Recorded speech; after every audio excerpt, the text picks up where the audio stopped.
بسم الله والصلاة والسلام على رسول الله. مساء الفل. النهارده ان شاء الله معانا كيا سول. بسم الله ما شاء الله.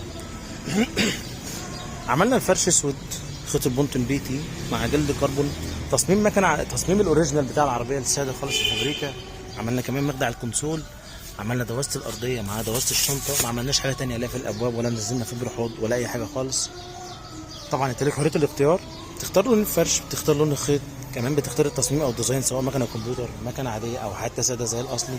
انت بتختار كل حاجه، احنا علينا التنفيذ كغرزه ما شاء الله مسطره، كتجسيم من غير ما نقطع ولا نباص الاصلي، وبفضل الله عندنا استعداد نفك الفرش ده واوريك الاصل سليم ولا لا، لان هبقى لك شغل على ارض الواقع مش كلام. بص الغرزه اللي في الدوران، بص غرزتك، بص كل حاجه. الفرش مشدود كويس مش معبي هوا، هتقعد مهما تقعد على الفرش ولا يكشكش ولا يهرر ولا يحتاج يتشد ما شاء الله. هفتح لك جنب جنب وباب باب عشان تبص على الغرزه، تبص على كل حاجه، وهقرب لك، مش هقول لك كلام من بعيد بس لا، وهفهمك كمان عشان لو ما حصلش نصيب وجيت لنا تعرف انت تستلم ازاي. بص هفتح لك الفلاش، لازم الغرزه في الدوران تبقى مسطره، ولا خيط يتعوج ولا جلد يعمل كشكشه، بفضل الله مفيش عندنا الكلام ده خالص.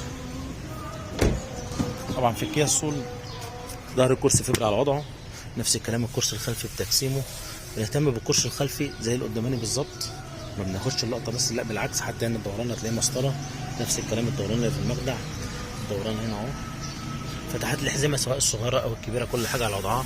خلينا برضه الف لك الناحيه الثانيه، بص هنا ما شاء الله، نفس الكلام الدوران هنا اهو.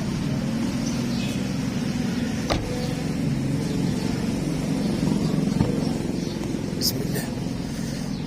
بص الغرزه، التجسيم، باكد ان الفرش الاصل سليم، وبفضل الله لا بنقطع ولا بنخرم فيه ولا اي حاجه خالص، ودايما بنقولها عندنا استعداد نفك واوريك. طبعا الناس القديمه شافت ما شاء الله، الناس القديمه شافت الشغل المتقطع واللي احنا نقصد بيه.